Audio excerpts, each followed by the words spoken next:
Hi guys, hi and welcome back to my channel. If you are new to this channel, karibu sana, welcome to this channel. My name is Furaha and you are so welcome. If you are a returning subscriber, kisses. I love you guys so much. Anyway, tumeamua consistency is what? Consistency is key.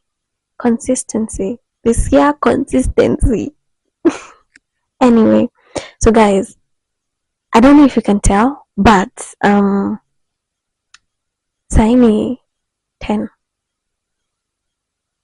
saini 10 ndo na record video ya YouTube. Hey my lord.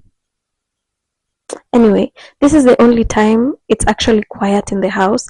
Like, my daughter is asleep, my niece, my nephew, yeah, my nephew is asleep. Like, literally everyone is asleep, and as you can tell, I'm not even in my own room. Anyway, that aside, tulisema this year we are starting on a high note, okay? And a girl is trying. The only thing I need to do is like get the other microphone, like the other one. I don't know what it's called, but I've seen like a couple of people getting it and they are swearing by it. Like, it's that good, okay? And you know, anything that is lean and I'll plug, top notch. So that aside, this is, before I get into this video, I just want to show you guys the things I have gotten that I was really praying to get. I have manifested. I have them in my vision board and I have them. My lord, this year has started on a very good note. Like, I thank God. I also thank my mom because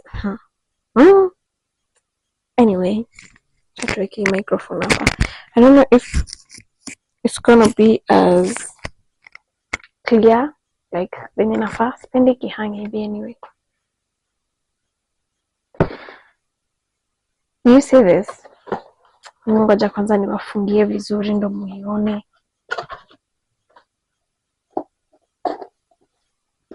Do you guys just, I could not be calm. I could not keep calm. I'm so happy. I'm excited. Like, unaona, have you seen this? I don't know if it's only me, but Instagram yangu imekuwa ikiniletea ati, why are you struggling to buy what camera when you can get this 4K one?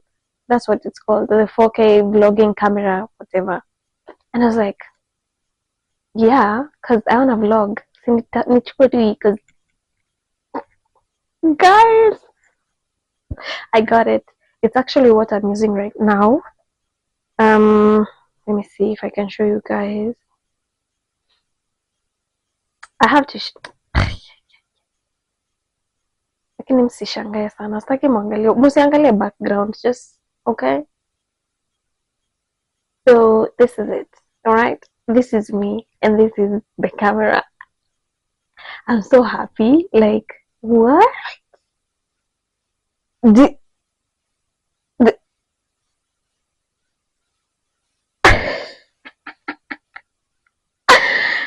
Anyway, I'm so happy. That's one. This camera has been on my vision board for the longest. Like, let's Mungu aitwe Mungu. Sawa? And it's God and then my mom. Because without these two. Anyway, the only thing I'm still like getting the hang of it is that I don't know if I need to get like an SD card that is gonna space mingi, because this one I have to like have my laptop karibu my vision board. I have to have my laptop near so that ikiniambia insufficient storage or whatever, I have to take out the SD card, transfer your video and then return it and then continue recording. The love I have for you guys. Alafu mkose kusubscribe, tawapiga. So this is the booklet. And then I got my sister got me a memory card which is 8 GB, of which maybe I actually do need to get like any corner space mingi. So yeah, and it comes with a lens, guys. Ama ni mimi mshamba ama kamera zote zinakujanga nayo? Let me know, okay? This is the lens it comes with, okay? And this is how it looks. Ebu oneni. Eh. Natokea veins. That's how happy I am. Guys, do you see this? Do you even see my ring light over there flashing like, eh? So, yeah. I guess, I don't know. I guess it's for, I don't know. I'm still figuring out the whole camera thing. I'm a camera owner. And if you keep up with me on Instagram, you also know that my sister also got her own camera, like, I think in December. And she was like, hii camera yangu mtu asishike. And I was like, ngoja pia nitapata yangu. She's actually a good photographer. So she's also figuring it out, but she is good at what she does. So yeah, I got that. That's aside. And currently, this is the microphone I am using, the lapel. I need to get another one. I tried recording for you guys something else during the day, kukiwa na jua, but for some reason, hii ilini let down. Okay, this is supposed to like go in the camera and then you connect it with this. I don't know if there is a way you're supposed to like do it ndo usikie sauti, but for some reason I recorded for a long time and then coming to play it back sisikii kitu. So yeah, that's that. That being said, I also got this. I didn't get it. Nilinunuliwa na Secret Santa for my Christmas gift. Get yourself friends who actually listen. Okay? She's my cousin though. So she got me this. It's a video making kit. See how it looks? It has the microphone, the lights, and then the car holder. I love this so much. I love it, love it, love it. That's what I'm gonna be using on my new camera. So yeah, this is how it looks inside. Comes with a Bluetooth shutter, the phone holder thingy, and then all that. And then I also got me a new phone. December came with its goodies, okay? And I am thankful. I am very, very thankful. So I've also been contemplating because I'm a Samsung girly, okay? And I haven't been using Samsung for the longest time. Nimekuwa na hiyo simu yangu for I think 6 or 5 years. Yo. Anyway, I was using the Huawei Y8P. Not Y9, Y8P. That's the phone I was using for almost 4, 5, 6 years. And then December I was like, my phone, because ilianguka. Normally I never get a new phone until like the original screen is broken or like ilianguka ikavunjika or something. And I'm not the type to like peleka kwa fundi, because once you take your phone to the fundi na the original screen ati itengenezwe sijui imevunjika, that's it. That is how your phone will now be having problems it never had. So my phone ilivunjika and ili crack when I was in Mombasa. It fell from the window car, ikaanguka, and I was like, oh my god, na siko nimeweka screen protector. So in December, I was actually saving some money because my mom is the type, December ikifika, she gives everyone a certain amount of money. She says, go buy yourself gifts. She will still gift us, but she'll still give you like money to go buy yourself something. And I was like, you know what? I need a new phone. Yeah. So nikaongeza what I had, and this is not the phone I went for, okay? I did not want to get an iPhone. This is an iPhone 11. Pesa yangu ilifika hapo, please.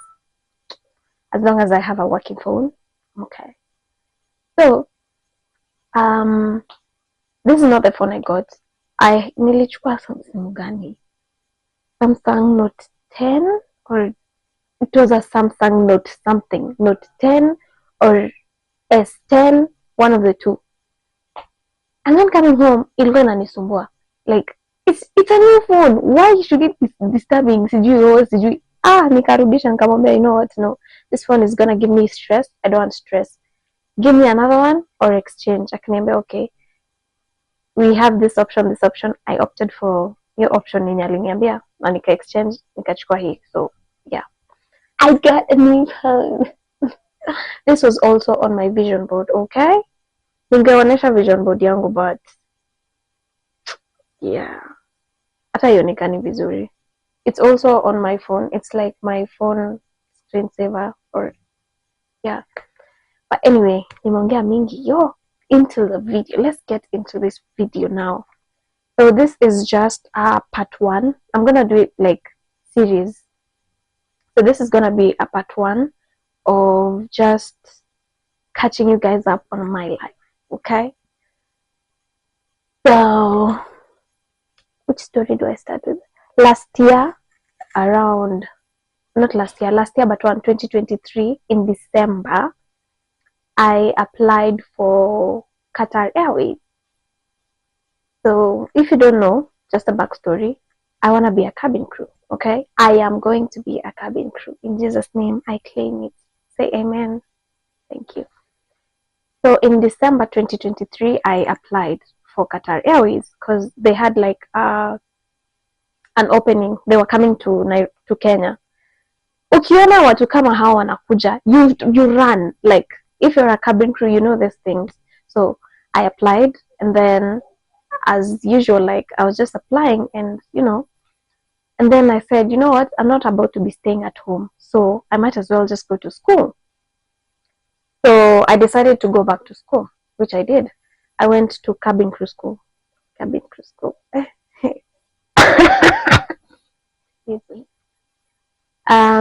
I applied for a cabin crew course. Najua mtaniuliza shule gani? So Kenya Aeronautical College, which is at Wilson Airport. Wilson has a lot of schools. Ikona flying schools, there are so many. I'm so sorry guys. Not even lost. Microphone ilizima kama na record, and I didn't even realize it until like a few minutes when I am just editing it. So munisamehe. So after applying for the job, before applying, like once you apply, you get an email immediately, and then they tell you, we've received your application and we are gonna let you know if your application moves on to the next round. So you have to wait. Within that period, I was like, okay, so these things don't take they take time. So ile ata kwenda shule and all that, I almost forgot about it. So one morning I wake up as usual, because my school is quite far from where I live actually. So I had to like wake up early and get ready ndo nisichelewe class. So this morning I wake up, it's 4, I go downstairs, I want to boil water, so I decide to go through my email. And the first email I see ni ya Qatar Airways. Oh my god. Guys, I was happy. I was so happy. But then again, roho ilikuwa inadunda tu, because I'm like, hey, I don't know if it's a rejection or what it is. So I go through the email. It says, we've liked your application, nini, you qualified, nini. So now we want you to come for the interview. And I'm like, oh my god. So now I go through the email. The email basically tells you when, like the date your interview is, the time, how you're supposed to be dressed, what you're supposed to carry, and all that stuff. So I'm sitting there and I'm looking at my email and I'm like, yeah. I was so happy. And then I continue reading the email. So after that, now my head is just like, okay, niko na interview. Guy. At this point, I don't even know what I was saying in this video, because what? Story ilikuwa ina bamba, guy. And I don't want to go ahead and like niharibie story ya huko mbele na bado sijafika huko. So for now, you'll just hear me ranting until I read my lips and know what I'm saying. What am I saying? Like it had, yeah, the email had the details. So details are the date, the time, the location.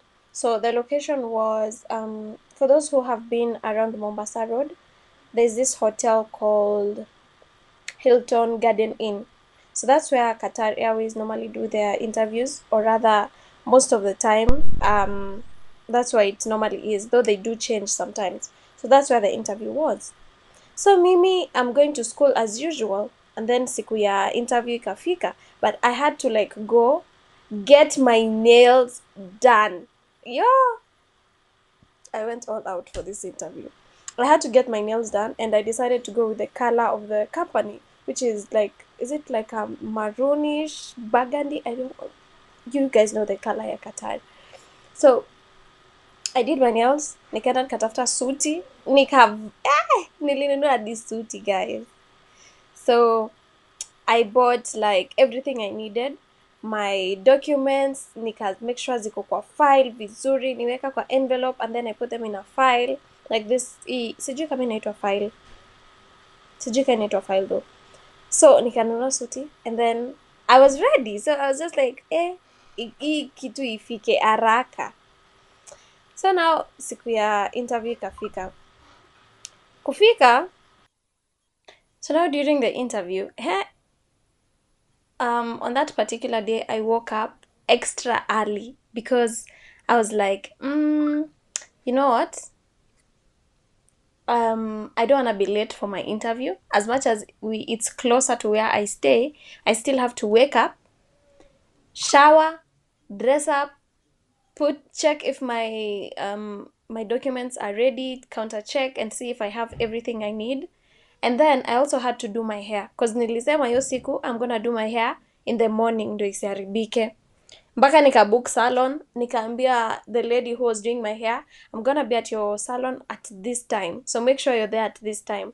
And also the makeup artist, the one who was doing my makeup.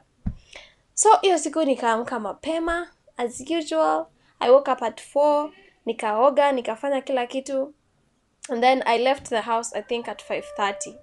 So 5:30 I was already at the salon. But now the lady, the one doing my hair, hakuwa amefungua bado. So we call her because my mom took me to the salon.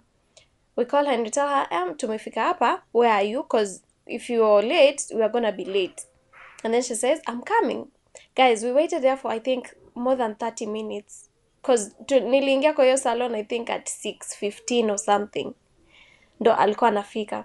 So she got there, she had to wash my hair, blow dry my hair, and then I just decided to go with like the simple bun. Like the what is it called? Most airlines do buns on their hair, so I decided that's the hairstyle I'm gonna do. So nikaingia kwa salon, nikaoshwa, nikafanya blow dry, and now she was styling my hair. Tukauliza, and where's the makeup artist? Because my interview was at 10, so I didn't want to be late. Nikasema, akapigiwa simu, and then she came. So she started doing my makeup. At this point, my hair was already done. Tell me why nilitoka kwa hiyo salon 9:30. Guys, 9:30, and I was there by 5. So 9:30 is when I'm leaving. At this point, I had to carry like my clothes, so I changed in the salon. Nikamalizwa kila kitu, makeup ikafanya kila kitu, and then I dressed, nikaingia kwa gari. So my mom was panicking. She was like, oh my god, you're gonna be late for the interview. Oh no, please Lord help us. You know how moms are. So at this point we were literally praying in the car. But because where we were going is like 15-20 minutes drive kama hakuna jam. So tukaenda, tukafika, and thankfully, thank God, nilifika hapo 10:05, and my interview was at 10. So as much as nilikuwa nimechelewa, hey, guys, let me just tell you, mothers are the best. Mothers, they go all out for their kids. Because my mom went to this guard our kwa gate, and then she asked, interview yake ilikuwa ya 10. Akaambiwa, bado wenye wako sahi, wenye wanaingia bado ni wetu wenye wanafanywa interview yao ilikuwa ya 8. So as much as I was late, I was not late. Hey, but then again, lesson learned, usichelewe. So we were like, okay. And then after my mom left, this is when now the interviewer akatoka nje. Guys, the interviewer comes out and then she says, are this is this everyone? And then the watchman, she asked the watchman, and then the watchman said, no, there are people who are still coming in. So she said, okay, the last person got in, and then she was like, you know what, this is the last person to come in. Anyone after her should just go back home. And then the watchman said, fine. So guys, kuna wale wenye, me I don't know if they did not get the memo, but the email was very clear. Some people just came to the interview ni kama wamekuja kufanya interview sijui ya nini. I don't know if it's because they didn't have enough information, but no. Some people came in with shaggy hair, no makeup, just yani, I don't even understand. Like, why? Why would you go for a cabin crew interview the way you are? Like, venye walikuwa wamevaa. Okay, maybe it's just me. Maybe it's because I had like a teacher from our school who helped us. Because from our school, we were like, I think 8 or 6 people who also got the email for the interview at Qatar.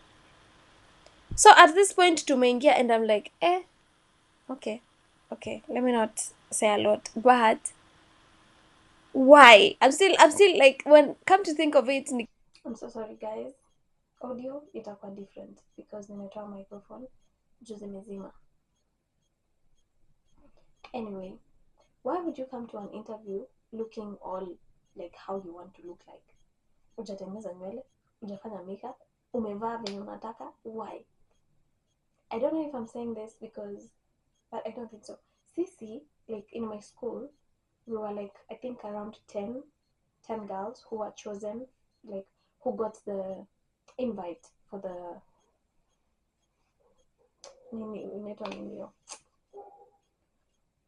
who got an invite for the appointment. Tukafika, like we had a teacher who was helping us.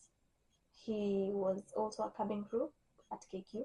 So he was like, girls, you need to do this. When you go, this, like, and to prepare. Maybe that's why sisi tulienda tukika. But most of the people who are there, wasichana ni warembo, guy. Hey, my God. People who are looking so beautiful and so clean and so neat and just like, you know.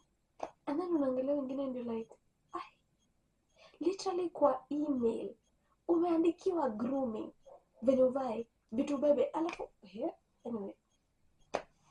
So ikafika time yetu, so sisi tukiingia, those who had like the appointment for 10, you enter like I think 100 in batches of 100 or maybe more than 100. Munaingia, you go to a conference room, ataniite tu hivyo, if it has another name jijazie.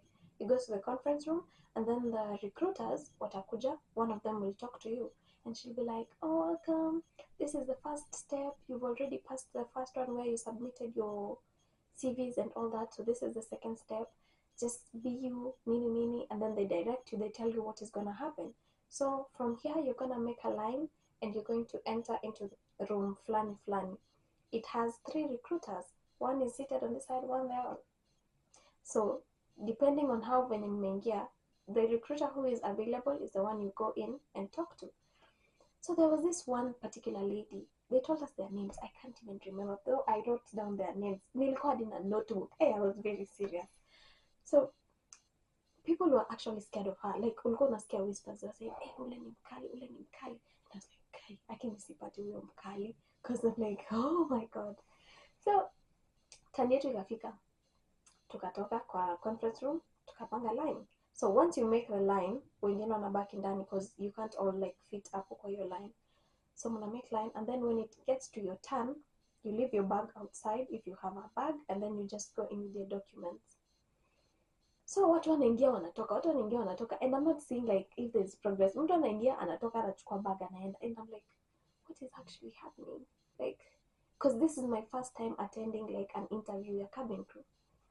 So I got to my turn, I got huyo mkali ndo nilipata. So I'm there, I leave my bag outside because you have to like peep and see who is available. So nikaona huyo mkali and I was like, you know what, I will charm you. Nikaingia with my documents. I had like a neat, I don't have it here, like my envelopes were inside another, what do we call it, not an envelope, they were like inside a bag, I don't know what to call it, a binder, I don't know.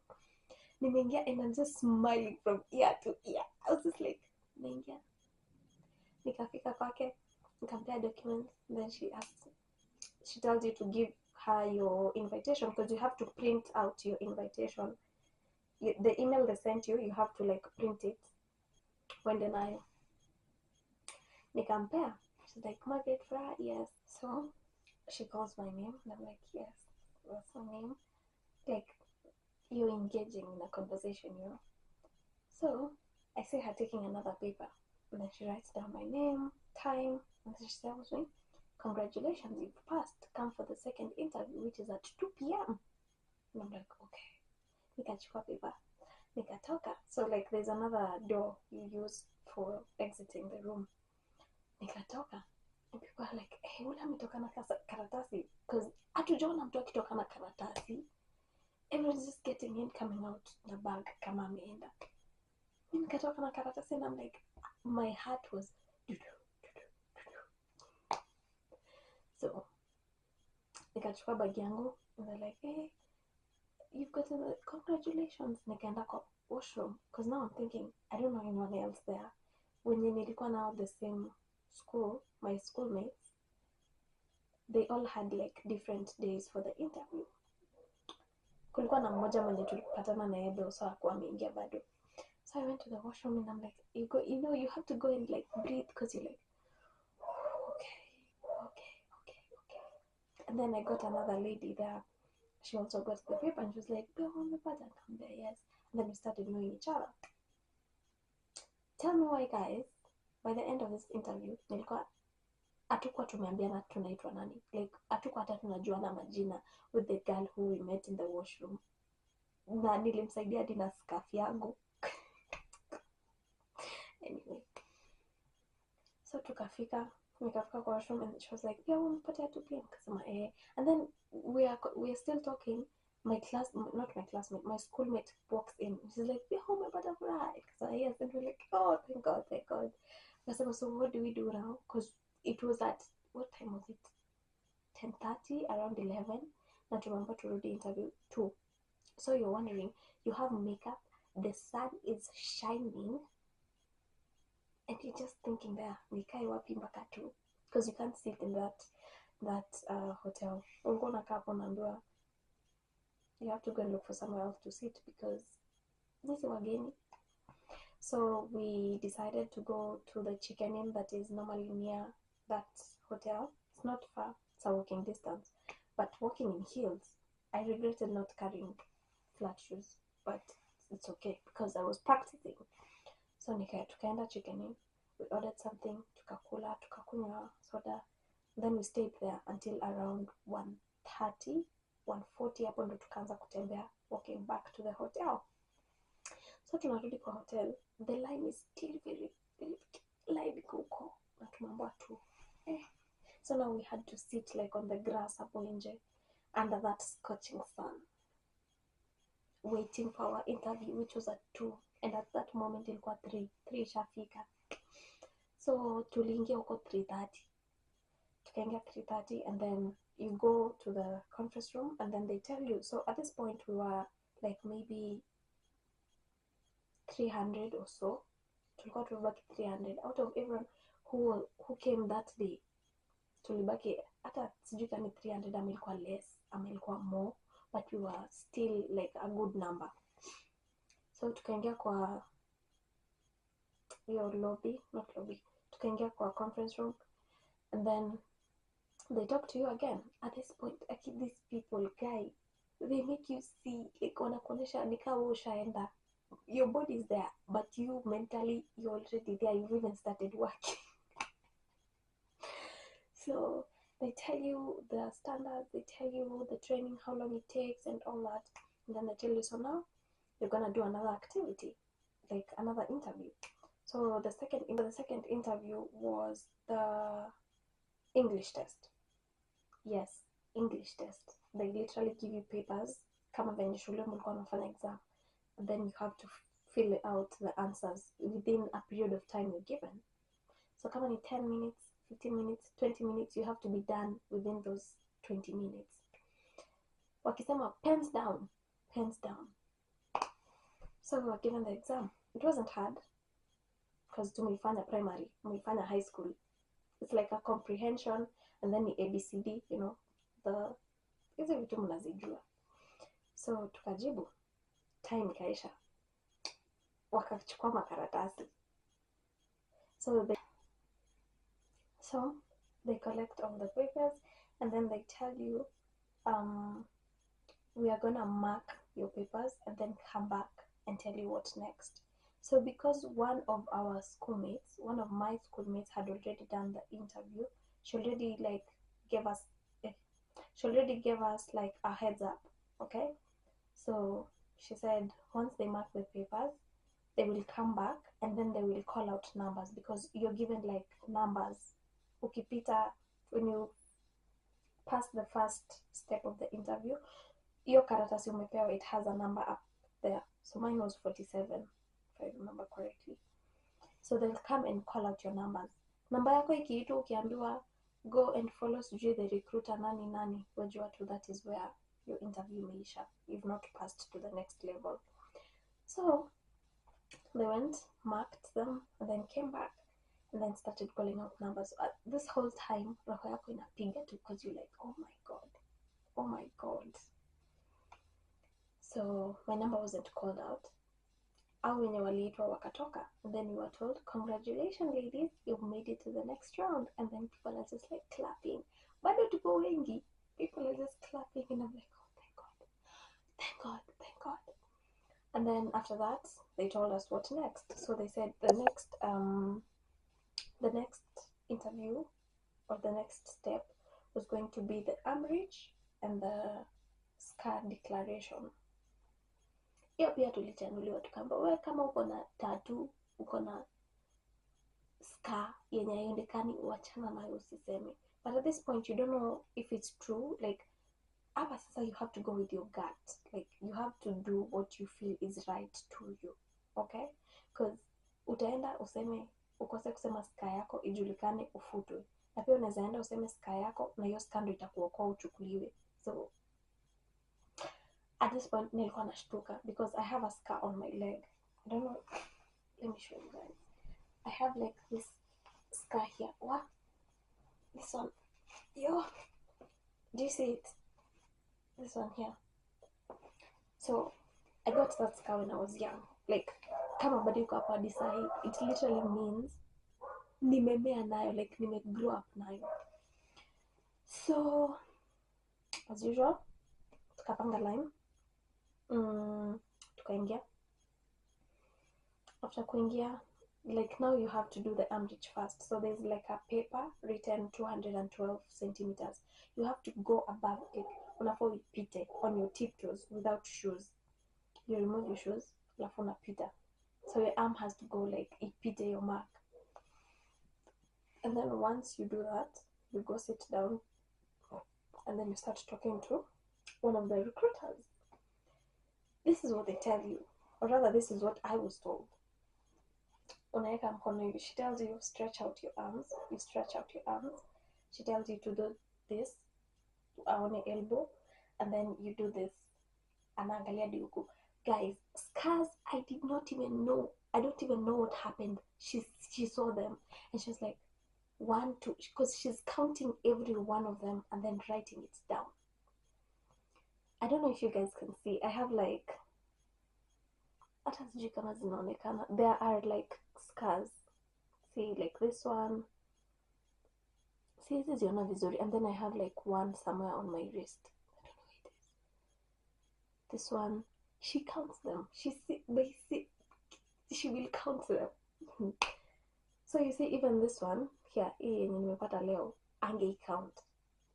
And then after she counts the ones she sees, she'll ask you, hizo ni eyebrows zako like hujachora, hujafanya anything. After the scar declaration, she'll ask you, do you have any scars you want to declare? Hapo ni wewe na Mungu wako. If you have a scar yenye inaonekana, because baby girl, trust me, they will even mark, even if it's a birthmark, it's counted as a scar, inacountiwa kama scar. So hata hiyo mali ulidungwa shindano, hii shindano tunadungwanga tukiwa watoto, itacountiwa.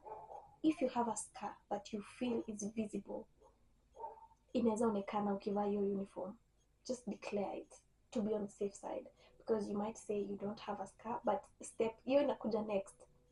I was about to face it. I think maybe nearly face consent, I don't know, but after that you say, no, I don't have any scars I want to declare. They write down, okay, do you have any tattoos? Do you have any tattoos? If you have any tattoos that are visible, sema tu. Kama uko na tattoo kwa mkono, like from uniform hiyo inakuanga inafika wapi, from basically your arm, your neck, and from your knees going down. If you have a tattoo hapo, sema tu uko nayo juu itaonekana. For me, I said I do not have a tattoo, but I do have a tattoo. Ndo hapa. But nikivaa uniform obviously can be seen, because uniform si ati itaonyesha cleavage or something. So I just said, no, I don't have a tattoo. And then after that they tell you, okay, wait for the next process, like go and sit down and just be calm and wait. Tukaenda tukakaa kwa the same room. At this point tunatolewa tu polepole, watu wanaisha tu polepole, okay? So tukaenda tukakaa, kila mtu akafanyiwa hiyo scar check, I'm rich, all that, and then they come back inside, and then they tell you the numbers we are about to call made it to the next round. So if you do not hear your name or your number, I'm sorry, try again next time, try again next year, try again whatever, whenever. And you're okay. Namba yangu ikaitwa, and I was like, oh my God, thank you Jesus, thank you Jesus. At this point, ukisonga mbele unaona Qatar, one step you see Qatar. So I was like, I was getting excited, you know. So after that, what was next? After that, like hiyo kwanza the English test watu wengi hawakutolewa, and then hii sasa ya scar check na nini hapo ndo saa watu wengi walitolewa. People really went home, like a lot of people went home. Tukabaki a few. A few wenye tumebaki tukaambiwa, congratulations ladies, you are one step closer to being a Qatar Airways cabin crew. So what was next after that? We were given like these forms. So your form, it has a diagram of a lady and a man, of a woman and a man naked. So like inaonyesha, it's not like sio venye diagram na kanga, si ati kijiti nini, like imechorwa vizuri. So you're told all the scars you declared, mark them on this piece of paper, on the body of this paper. Wewe kama kusema scars zingine na unajua ziko mali inaonekana utati, usikue kama mimi.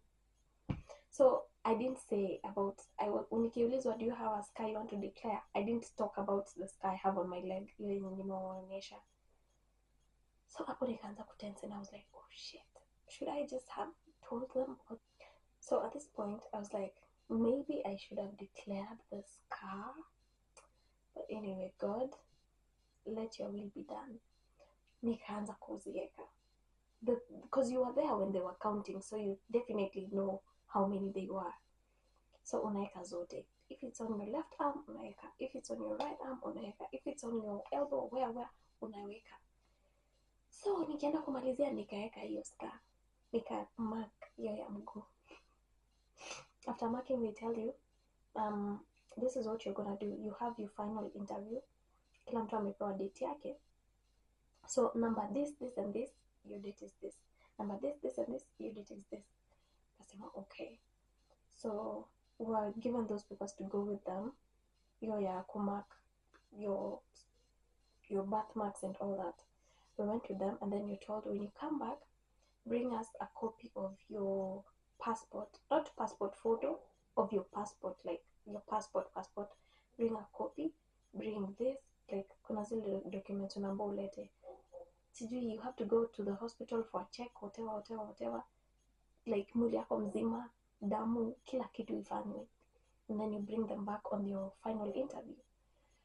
So tukaenda. Unaweza dhani that was the last, like hiyo ndio ilikuwa nini ya mwisho, like the last interview or the last process. It is your process ya ni refu. So hiyo siku I got home I think at around 10 p.m. na nilitoka kwa nyumba for 5:30. So I got home, and then now you just wait for your final interview. So my final interview was like the next week. So hiyo wiki nikaenda shule, and then the next week I went back for my final interview. So when you go back, it's like a one-on-one with 2 of the recruiters. Hapo ndo sasa unaulizwa hizi maswali zenye unasikianga kila mtu akiuliza. So when you get in, they double check. First of all, they check your documents kama letter zote, and then they check hiyo nini ya scars.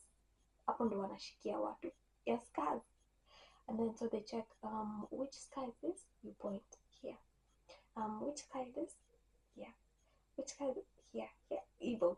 So yangu wakafika kwa ya mguu wako like, because they also have a copy of what you said, so uzidanganya. Wakauliza and which scar is this, you didn't declare it. And I was like, oh sorry, sometimes I really forget that it's there because it's not even painful and it's on my leg.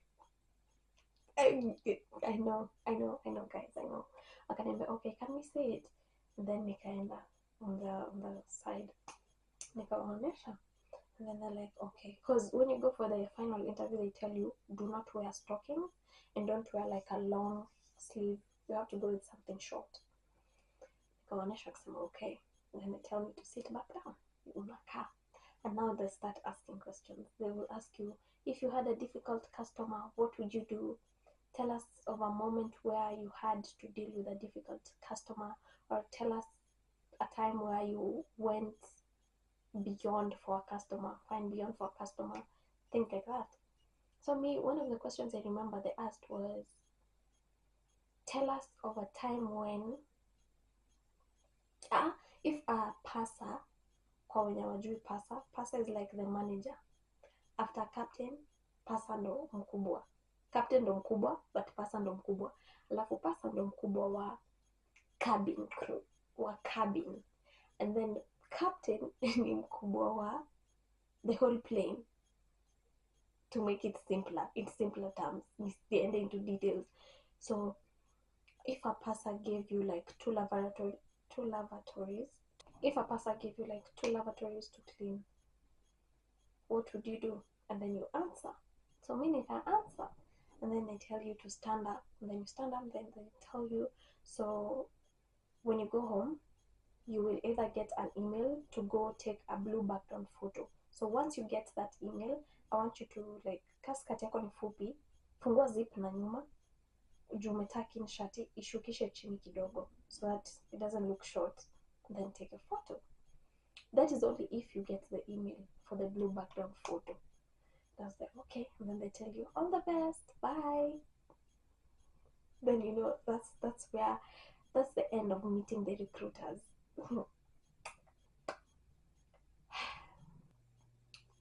So once you finish your final interview, that's it. That is it. Now you just have to wait for a response. So I went back home. Then the same night I did my final interview, I got an email for the blue background photo. Yay! So yeah, I got an email and I was like, I'm doing this tomorrow. Tomorrow. So the next day, I went to the studio, did my makeup, kafanya nywele, nikafunga nywele vizuri, nikaenda nikapiga picha. Hapa ndo saa tashwishi ilianza. Nilipiga picha nikatuma, and at that particular time I wasn't quite getting why they kept on sending me an email to redo the blue background photo, retake ama resend ama repost your blue background photo. I was like, what's wrong with mine? What's wrong? Like, what's wrong? The first time I did with my hair, like nilikuwa tumefunga hivyo bun, and then nikashukwa cause singekana nywele hivyo, of course, cause nishatuma. I'm like, oh, nimemalizana na hii. And then I continued going to school. So at this time we were doing exams in school. So there's a day we were doing exams, tuko kwa hall, simu yangu inalia na exams zimeingia. And then I look at the phone because I have Truecaller. So naangalia simu inanionyesha Qatar Airways, and I'm like, who is this? My golden call.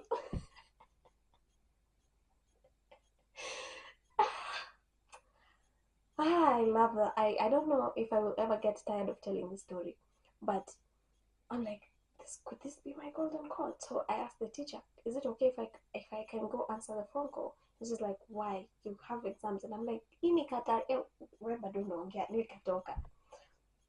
So kutoka, I answered the phone, and they're like, hello, hi, is this Margaret? And I'm like, yes, this is she. And then she tells me, so my name is, I've forgotten her name. She told me her name though. My name is Nana. I'm calling from Qatar Airways. We're just wondering if you've already posted your blue background photo, because on our end it's not showing. And I'm like, yes, I did. I did post it immediately the next day. And they're like, okay, just double check or go through your application and check if you already uploaded. And I'm like, okay, I will do that. So I get home, nikiangalia, cause you have, like, apply, you have your own portal, like Maluna login, and then it shows you your progress. So nikilogin inanionyesha yangu nime-upload your blue background photograph. So I'm like, what's wrong? What could be the problem? Guys, I got this email, a blue background, I think, I don't know how many times, 3 or 4 times. And then nikiambia my teacher, my teacher was telling me, these people are really interested, so maybe just check what the problem is. Nikasema, guy, aki hizi chances ni mingi nimepewa na nini, why is my photo not going through? So nikasema, okay, this camera is about to die. Nikasema, okay, so they called me again, and then the one who called me this time akaniambia, maybe check your email, maybe you're using the wrong email. And for a fact I was using the wrong email.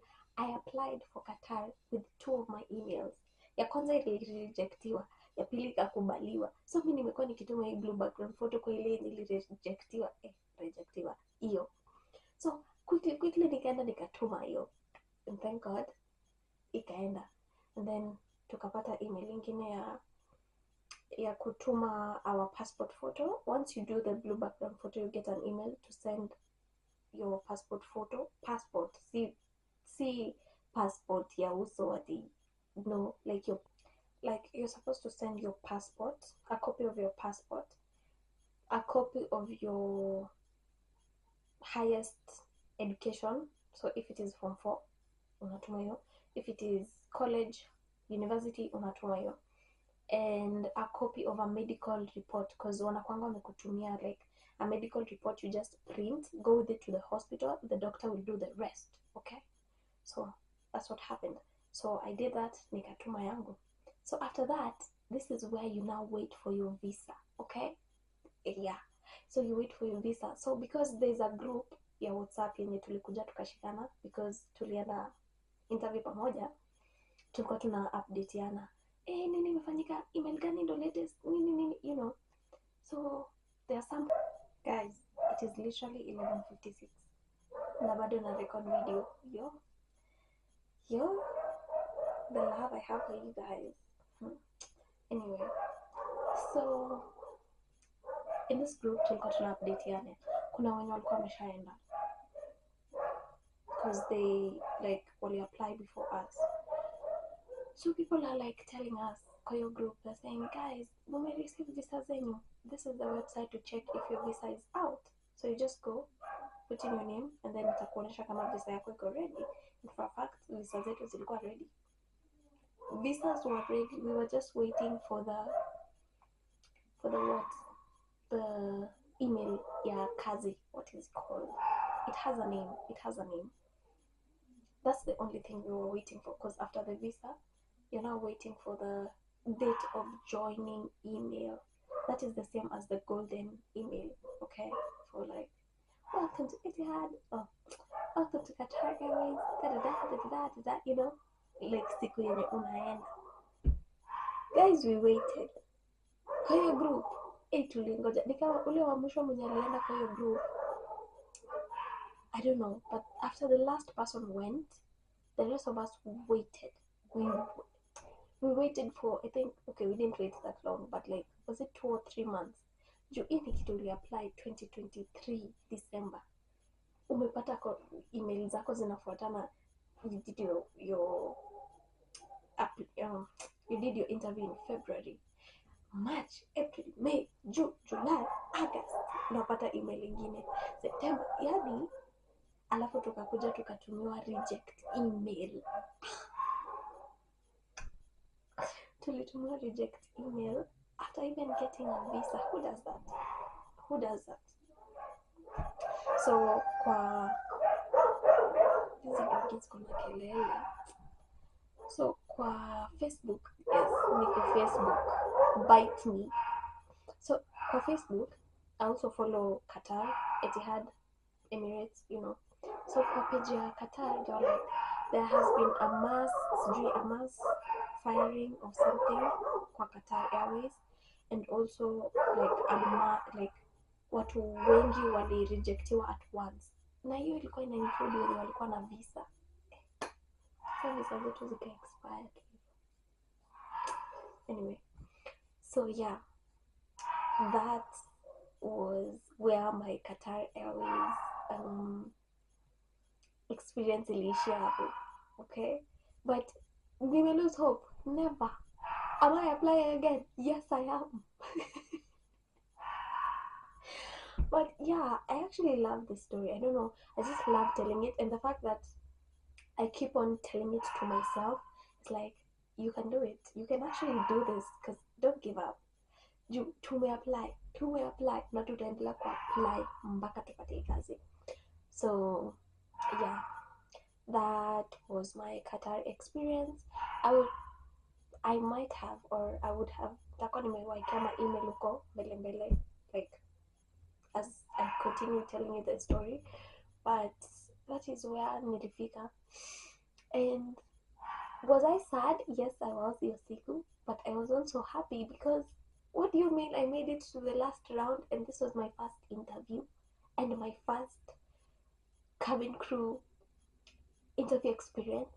What tutafanya kama kuna watu wana apply sijui mara ngapi before they get that job. Anyway, to those who want to be cabin crews, please don't give up.